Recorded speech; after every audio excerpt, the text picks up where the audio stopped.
John has really done a lot to define Teruah just in the introduction to it. By the way, the passage that I read from him is in Korah, called out, Leviticus 23:24. So it's associated with 7. So part of the Moed Mikre, which is 7, is in the 7th month, so it celebrates the promise of the Shabbat on the first day of the month. So this is a time to meet with the Yahweh to represent Yahweh, that the month itself represents a renewal, a restoration. So it is about those things as well. It exists for you all as, so it's Haya, which is the basis of Yahweh's name. It's a Shabbaton, which reinforces the importance of 7, of the promise of 7, of us resting and reflecting in what Yahweh is doing on our behalf. It's a memorial sign, so this day is to be a sign. It's a mental reminder of an inheritance right, and that it is part of a cleansing and set-apart invitation to be called out and meet. That's called Teruah. So there's a lot of insights as what this day is all about, even before you get to the implement itself. Yeah, it's even more. I've found a whole bunch of goodies. Okay, sure. The tea, of course, we said was the gift of gift in an upright pole, and that's a great gift. And Tubawa is the harvest. Obviously, a harvest is a wonderful part of the year, and we're the ones that are being harvested. Torah, the first part of the first conjunction, I guess the first word, is to gate or a doorway, and that's that would explain the joy of what happened on the upright pole that enabled us to have this day. So without that, we don't have this. Terupa, if I'm pronouncing it correctly, is to heal or a healing and beneficial message. We have Ruah, which is all roots here, signals, a signal of warning, an alarm, a shout to cry out. So you have Torah, Teruah, and it's also from Ruach, which is spirit, set apart spirit, to Kodesh. Also means to air, to blow, to breathe. Things you started off the second hour with, and a spirit of a rational being, or the oldest meanings that I could find. You know, this is the only mikra. I was sitting here thinking this is the only mikra that we will actually participate in. Of course, it's the only one I'd want to participate in physically. So it's what a special day. Yeah, when you think about it, all we really do is answer the invitation to attend the festival feasts that are outlined by the other 6. Although we live to it, we get to participate in a rather way. The 7th, we are pitching our tent, so we are. Well, that's true. Yeah, so we are pitching a tent. But in the first one, Yah was providing all of the. He's providing the meal. Yah was providing the substance, which is the sacrificial lamb. And on Matzah, we are simply the beneficiaries of him unyeasting us, removing the fungus of sin from our souls. And on Bakurim, he's adopting us. So we're just the lucky beneficiaries. All we do is show up. And he adopts us. And on Shavuot, the promise of the Shabbat, we're being enriched and empowered by him. Now, if you look at the celebration of Teruah, it empowers us to be able to convey his message in a host of different languages, for example, English. So there is a consequence, really, of Shavuot, and that we're enlightened and empowered and enriched but we're really prepared for Teruah, is what we're prepared for. But when it comes to Teruah, all of the action is us. That's right. That's right. We are the ones who are blowing into the designated implement, the ram's horn, the shofar, to share Yahweh's message. And Yahweh's message, like every loving father, has a warning and also a bit of guidance. So he wants you to know, if you follow this guidance, that this will be the beneficial result. But if you don't, he wants you to understand the consequence. So that's why this day exists as it does. Well, Moshe did the same thing in Egypt. You know, he told them, this is, let my people go. If not, this is the consequence. And he showed them little consequences before he got to the big consequence. So, I mean, it's not like Yahowah's ever been unfair. He said, this is the deal. Yeah. I don't mean to sound so crude, but I mean, this is it, guys. One way, you know, pick your side. Pick your side.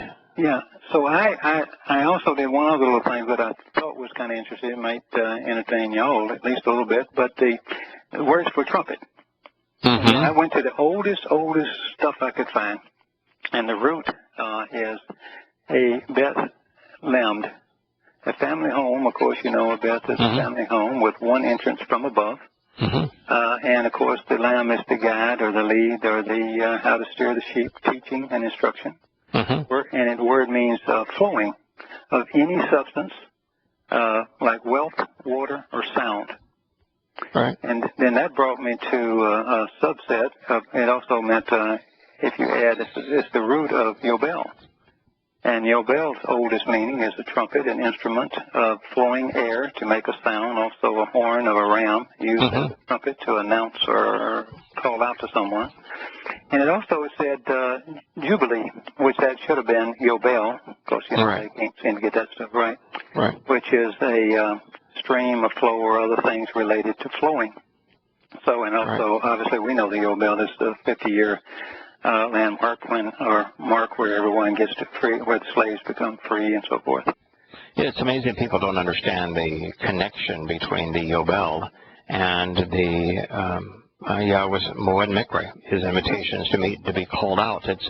It's as if they are unrelated subjects, but the whole purpose of the Yobel is to establish a 7 times 7 plus 1 pattern, whereby all debts are forgiven, all slaves are freed, and we return home.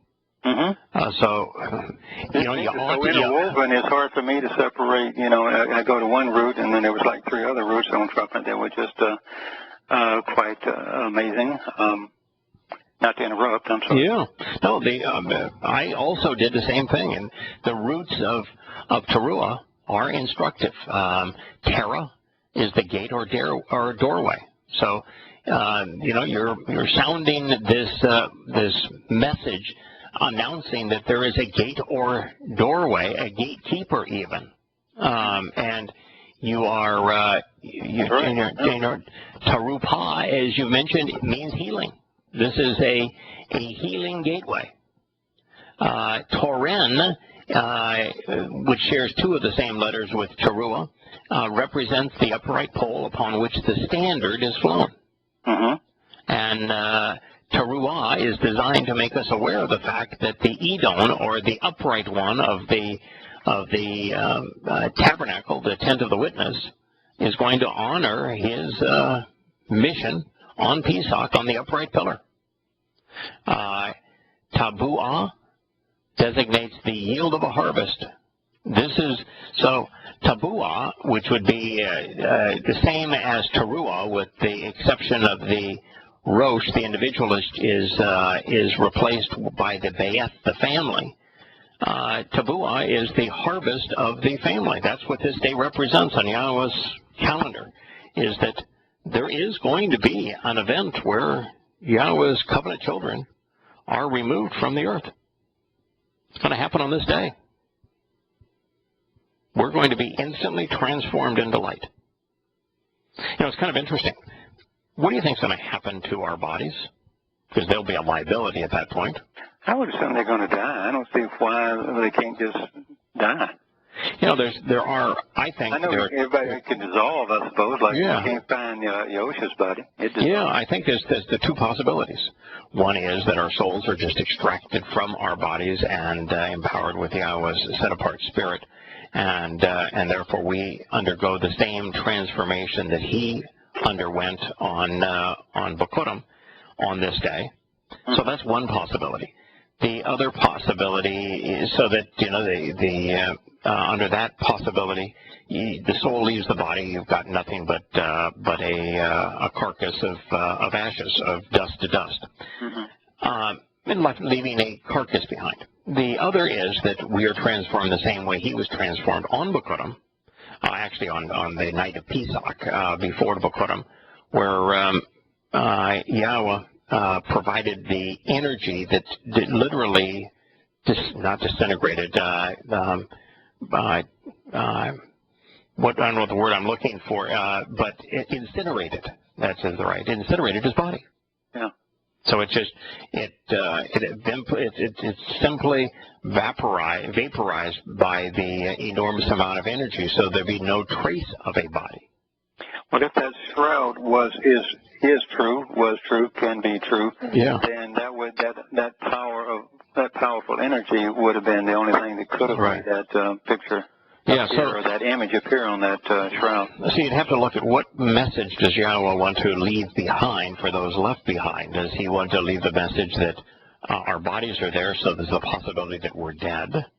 Or does he want us to just disappear, in which case it almost leaves the message that, well, we've been bodily taken away, abducted bodily. Mm-hmm. And, he doesn't want to suggest that the bodies have any value. So there are issues either way. For us, it doesn't make any difference. We are gladly going to forego these bodies, and we're off, and we don't much care if there's any trace of us left here. The only thing we would like left is our testimony, the witness that we had, our teruah on behalf of Yahowah. That's all we want left. Yeah, I can't say, but I kind of lean towards the body disintegrating, just personally. Yeah, that would save loved ones from having to cremate it and to eliminate it otherwise. And it gives them a little food for thought. All of a sudden, people disappear if they're that, not they're just gone. But somebody know. Somebody will know. Yes, and there will be people who will be open-minded. We're talking about less than 1 in a million people, less than 7,000 people amongst 7 billion. So it's not going to be a conversation that even would be publicized in the news. No. And wouldn't even make the top of the news, probably more than a day. But people will know. Yes, but the people who have heard us, the people who have read what we have shared, the people who are open-minded, they're going to pay attention. Mm-hmm. Kirk, there are a lot of confused people out there that when you tell them that you are Torah observant, think that you're Jewish. The Jews, religious Jews, do not refer to this day as Teruah, do they? Or even as trumpets. Do you know what religious Jews call this day? Oh yeah, this is the Jewish New Year, but it's really the Babylonian New Year. That's correct. Rosh Hashanah. Passover, yeah. Yeah, Rosh meaning beginning or first, and Shana, the Hebrew word for year.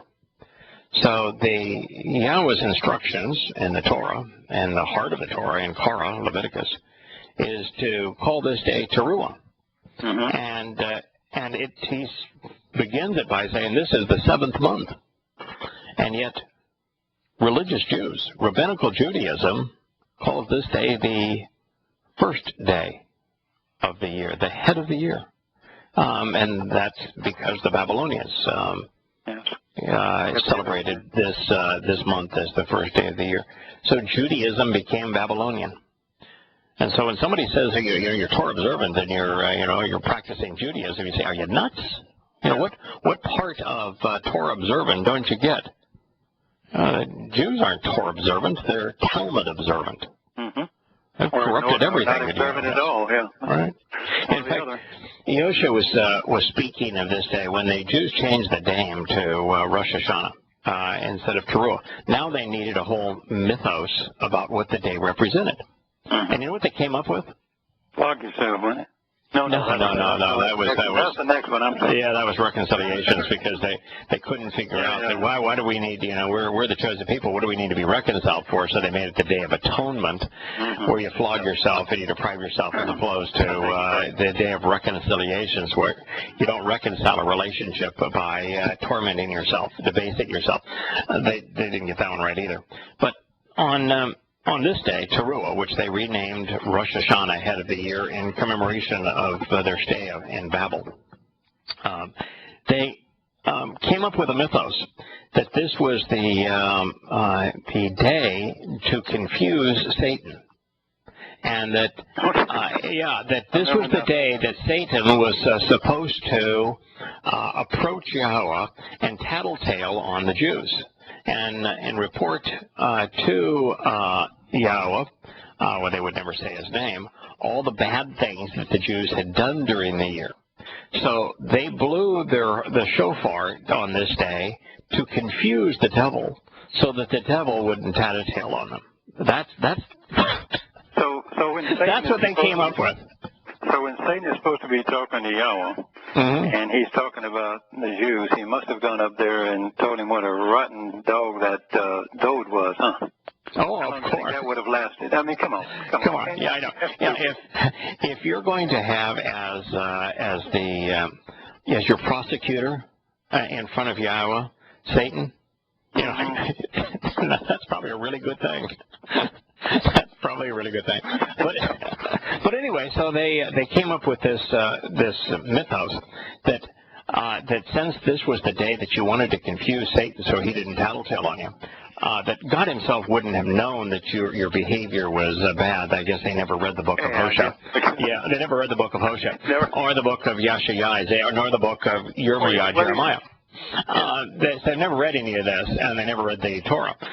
So they didn't know that God was fully capable of knowing when we acting religious or political or militaristic and acting badly.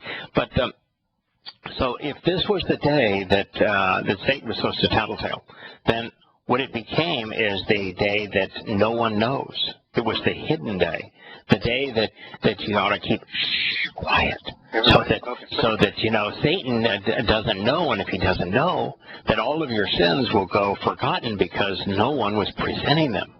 Yeah, that's a plan. That's a much better plan than Yahweh. So it was the day that no one knows, only the Father. The day that no one knows. So now, Yosha is being asked a question by those he chose to Yara to teach, and he is the question he's being asked is, when are you going to return? And he answers the question two ways. He tells them not only when he's going to return for all, not for all humanity, but the day that he's going to return, and he's mad as hell, coming back undiminished. But he also talks about when he's going to return for his children. And so he gives them both answers, and on one of those answers, he presents it as this is going to occur at the day that no one knows, only the Father. Funny. That's really hilarious, because he is going to come from this. Yeah, people don't know, and it is actually going to occur on the day that the rabbinic Jews have called the day that no one knows, only the Father. So that is really funny. Yeah, he's got a sense of humor. He does have a sense of humor.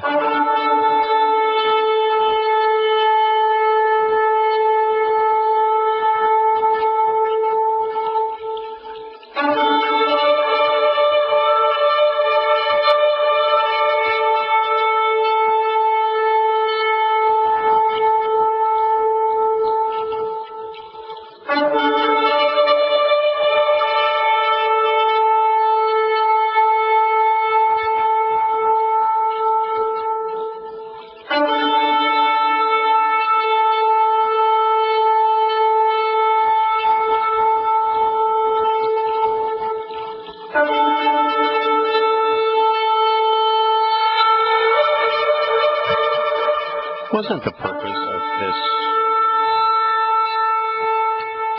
shofar trumpet to announce the day?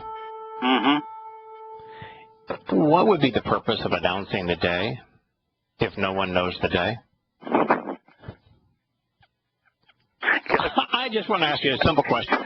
Anytime you tell Christians that Yahowah laid out his timeline back in the beginning of the Torah in Bereshith, and gave us the formula for us to know exactly when he was going to fulfill every important event, including when he's going to return on the Day of Reconciliations, so that he can camp out with us for 1,000 years at year 6,000. Yeah. And even though he gave us this entire timeline, and teruah means that the trumpet exists to announce the day. Mm-hmm. How, and it exists to announce the day on the day that they use to say no one knows the day? Well, I wrote down, I'm doing the commercial. I mean, come on. Yeah, the next time a Christian says no one knows Yes. the day, I can say, well, what, are you Jewish? Well, yeah, what are you, Jewish? Oh, my goodness. Yeah, the whole purpose of the shofar, blowing the shofar, Yahowah explained the purpose of the shofar. It's to announce the day. And so the day that they say that no one knows is the day that Yahowah called to announce the day. Now, what's so amazing here is that Yosha, in the Olivet Discourse, where he is alleged to have said no one knows the day, and it's only the Father. If he actually says, which when one of the versions of it, I think it's in Luke, says, not even the Son. If Yosha did not know his own schedule, if he did not know when he is going to return, then he most certainly isn't a diminished manifestation of Yahowah. Hardly. No. But beyond that, what did it's just amazing what Christians will take out of context and say, well, you can't know because no one knows the day. In context, now, by the way, he's actually citing Zechariah and explaining exactly when he's going to return, and it's the one and only day known to Yahowah. So the Greek New Testament simply changes word order to make it a day known only to the Father when it is the one and only day known to the Father. So that's kind of the nature of the careless religious translation from Hebrew into Greek. But what follows that doesn't Yosha provide everything that's going to happen as a birth pang prior to his return? Doesn't he tell us that even Yisrael is going to be formed into a country again, and even that generation is not going to pass away before he returns? Doesn't he tell them exactly when he's going to return? Every clue you would need. Right. So how is it possible that he doesn't know if he gave them every important testimony along the way as to what they should look for that will designate the timing of his coming? And what's the point of a Torah teaching if you're not going to teach them things like that?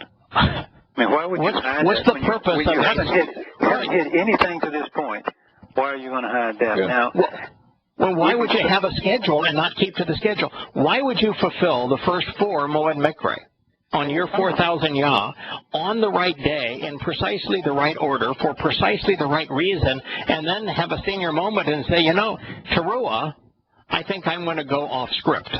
And I'm going to go off script on Yom Kippurim and also on Sukkah, and not pay any attention to the calendar that I have laid out. Then your sworn testimony, your promise of 7, your Shabbat, is not worthy. No.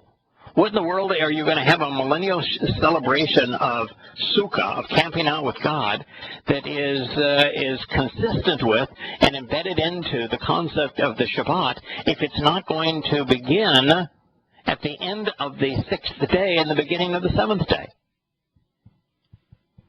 No, it's absurd. It's absurd. I mean, this notion that no one knows the date. Why did Yahowah then provide us with 1,000 clues to figure it out? Well, he obviously only is looking for people who will dig it out, who want to pursue him. Right. And so if you can just take out of context, no one knows, and it's like everything else that Christians take out of context, where they say, well, he's fulfilled the Torah, which means that he's done away with it.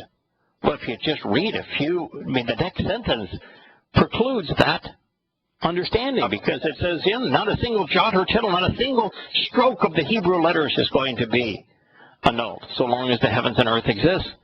Just read it in context. Yeah. So when Yosha is speaking to to us, like for example, where it says that all you have to do is believe, and you'll be saved. In John 3:16, and they take that as well. It just takes faith, and they take it out of context. What was the whole discussion that followed? Wasn't it a discussion with Nicodemus? We said, "How in the world don't you know? Aren't you a teacher of the Torah?" Yeah. And didn't he explain that what you need to know and be confident in is found in the Torah? And there is no substitute Torah? Yeah, and they just take it out of context. It's like the Christians say, well, there's a renewed covenant and therefore a New Testament. And the proof of it is in Jeremiah. And you say, well, what comes before that and after it? Doesn't it preclude it? It says that the reconciliations with Yahowah and Israel, not with a Gentile church. And it says that the only way it's going to be different is that Torah is actually written inside of us. It's this tendency to take everything out of context, including no one knows the day or the hour. Well, also, Yosha didn't know, and he is filled with the Ruach Kodesh, the set-apart spirit, then she doesn't know either. That makes it even more insulting. And she's the source of enlightenment, regarding Yahowah's testimony. So go figure that out, yeah. Oh, we've got Glenn with us. Hi, Glenn. Hey, Glenn. Hey, Kurt. Be very, very quiet. I don't want the devil to know my sin. Yeah, that's right. Be very, very quiet on this day. Yeah. Can you imagine a dumber religious excuse than, there are a lot of dumb religious excuses, like this idea that God died for your sins. God died. How can he provide life? If man can kill God, your God's not much of a God. Yeah, a physical body, with blood. But actually, the reason I called, I was thinking, you talked about this generation not passing away. Yeah. Now, I'm sure you're familiar with this. There's the rendering that Genea or generation can mean, a people, a race or a people, and if he's referring to the Jews, at that time, that may have special pertinence, given the fact that he knows the Roman-Jewish war is coming and the diaspora. In other words, there's going to be this perilous time, but the people, these people aren't going to perish utterly. Yeah. Well, we have a challenge here in that you can't use the Greek text to form a conclusion, but you can say, all right, he was speaking Hebrew. What word would he have used that conveys generation in Hebrew? It's dor. And dor is it's D-O-W-R. Dor speaks of a generation of a particular period of time, and it is used in Hebrew to actually delineate a generation. Right. And it's are we kind of going backwards and guessing that it's dor? In other words, if you only have the Greek, you really don't know which he said. Well, yeah, it's all you can do is say what would be consistent with the translation, and dor is a word that Yahowah uses throughout the Torah, prophets, and Psalms a lot, because generations and inheritance go hand in hand, and he's interested in the generations of the covenant children. So I think it makes the most sense. So in the context, he would not have used the Hebrew, it wouldn't have made sense for him to use the Hebrew word for race or ethnicity or whatever. People. Yeah, no. When Yahowah speaks of race in Hebrew, there isn't the Greek word. Ethnos in Greek speaks of race and ethnicities. But in Hebrew, the distinction is always between Yahowah and Yisrael and Goyim. And so that's the distinction, is if he's speaking about the races in Hebrew, it would always be about the Goyim. And he most certainly wasn't citing Goyim in that context. Okay, so this gives us the time-oriented version of generation then. And then there's always this question of how many years are in a generation. So, correct. So we're looking like from 48 to 2026 or 2033, depending on where you want to. Yeah. 1948 is the time that Yisrael became a nation again. So that's the time that this would begin. Plus 52 plus 26. You're talking about a 78-year generation. That's about right. It's 100. Yeah. Yes. Yeah, I mean, he said people would live 3 score and 4 score by strength. Right. This generation, would mean that the average life expectancy, if you were to pick a time, now this is all conjecture because he does not define a generation as a specific amount of time. Now, it is very easy to get to the specific time because we have the 7+1 plan, and we know that 40 Yobel prior to 2033 was 33 when he fulfilled the first 4 Mikra, so the last 2 will be fulfilled in 33 CE, which is year 6000. So we know the year from that point of view, and we know that 33 and 2033 are both Yobel years. But in terms of timing, I think the most reasonable approach is what is the average life expectancy of a Yisraelite today, and it's in the late 75 to probably 85 years is probably in that range, and you're dating from 1948.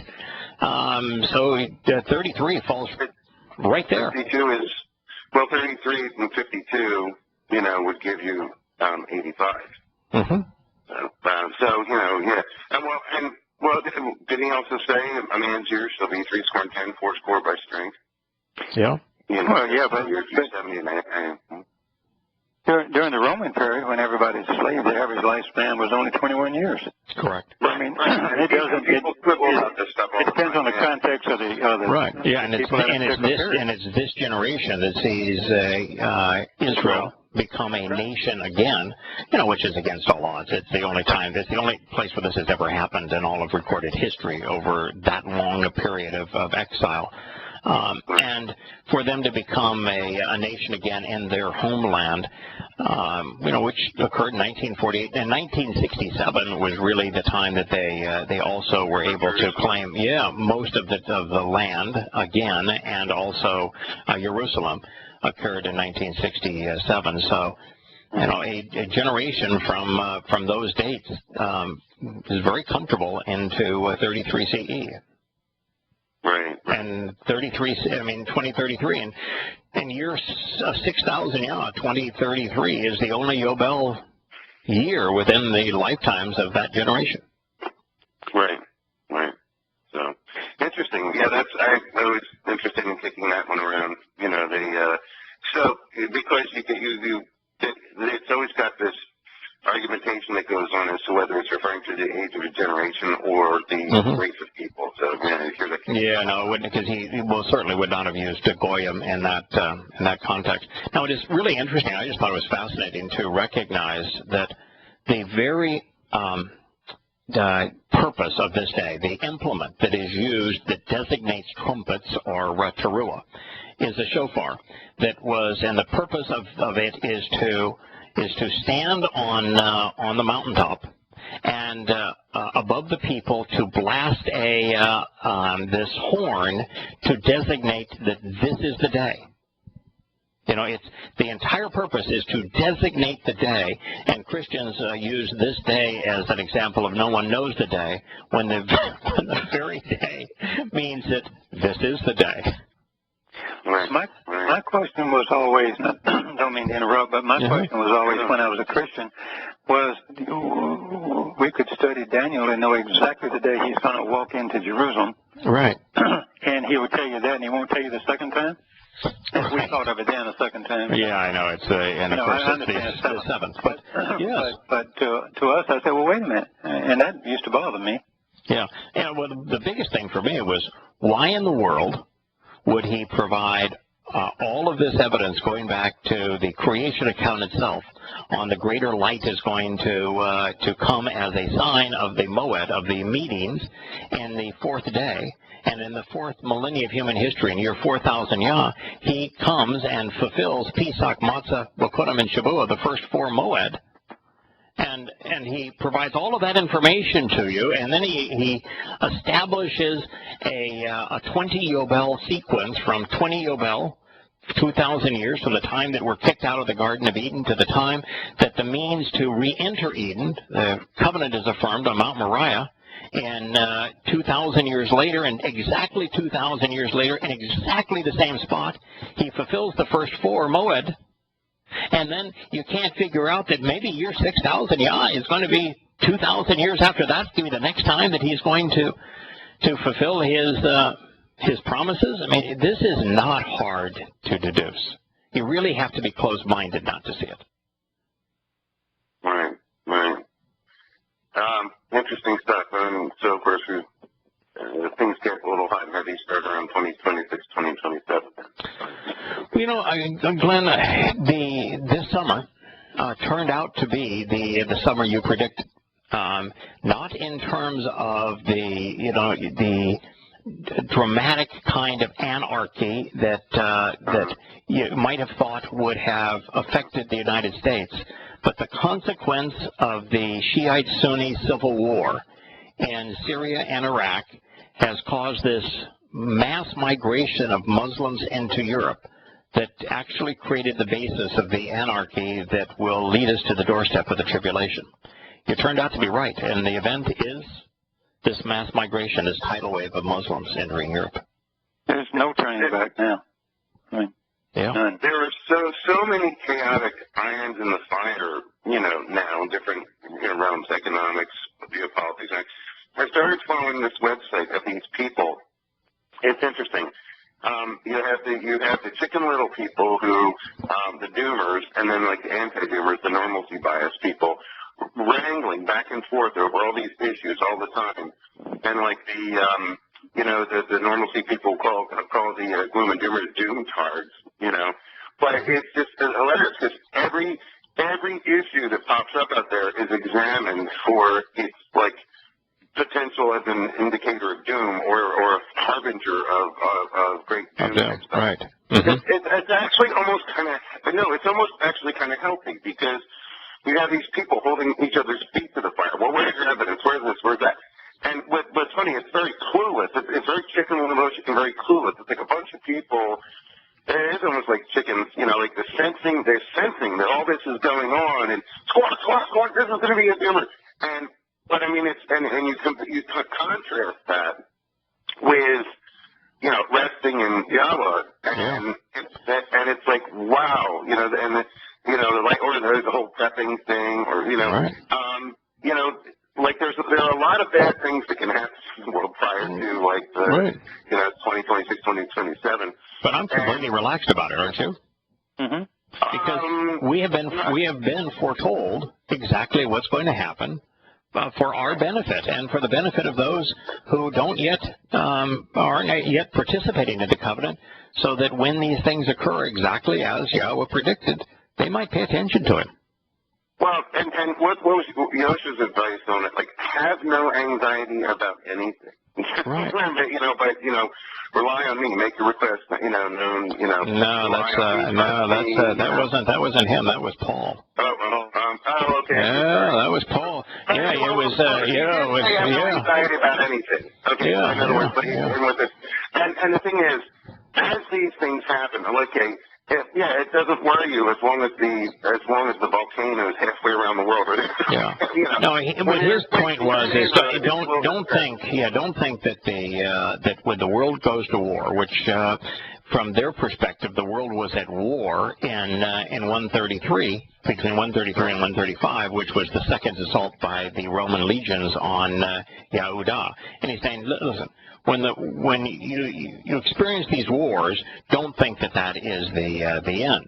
It isn't. Right. There'll be lots of wars, But then he went through the 7 signs that would be like birth pangs prior to his arrival, and what he's doing is he's really answering the question that was asked by those who he was teaching, and he goes through, and which I think is most amazing is that almost all of the answers to their questions he cited from a single prophetic source, Zechariah.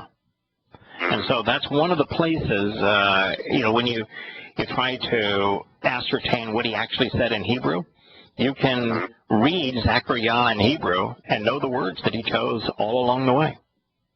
Yeah, I mean, if those people had a chance to get a future glimpse of the future over 2,000 years and saw all of the horrors and carnage that sinful humanity wrought upon itself. It's like, this is going to happen before you know. It's like one of those deals where you're better off not knowing. Yeah. I'm glad that we know the hell that man's going to perpetrate on his fellow man, because it does reemphasize why Yahowah wants us to walk away from human institutions. And it's not just because he's jealous. It's not just because he doesn't want to share us with false prophets and with false hope, sources of false hope. It's that human institutions have universally been destructive. He doesn't want harm coming to us, needless harm. So by forewarning us about the travails that man's going to endure and having perpetrated them on himself, I think he's simply reassuring us as to why he wants us to walk away from Babel. Right. And sometimes if you're not physically out of the way soon enough, they compel you to do things. Right. So here is the day. This is the instrument that the mortal breath breathes into, the ram's horn, and out of it comes the immortal spirit. It's the device that literally transforms us from mortal to immortal. This is the ram's horn. This is the basis of Pesach. This is Yahowah's means to save us.